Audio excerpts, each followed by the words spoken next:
যেই মানুষে আমি আল্লাহ এত আদর করে বানাইলাম।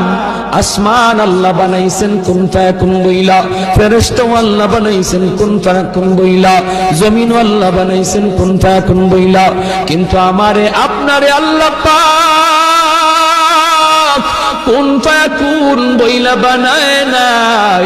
আমাকে আপনাকে যখন আল্লাহ বানাইছে, খালাকতু বিয়াদাইয়া, আল্লাহ বলে আমি আমার নিজের হাত দিয়া বান্দা বান্দিরে বানাইছি। কারণ এই চেহারার মধ্যে এত দামি কপাল, ওই কপাল দিয়া বান্দা আমার কুদরতি কদমে সাজদা দিবে। এই কপালটার এত দাম। এই কপাল কুন ফায়াকুন বললে হয় না, এই কপাল ফেরেশতাদের হাতে বানাইলেও হয় না, আমি আল্লাহ নিজের হাতে বানাইছি। আল্লাহ পাক কই আমি আল্লাহ দেখি জমিনে কেমন অন্যায় হয়, অত্যাচার কেমন জুলুম হয়।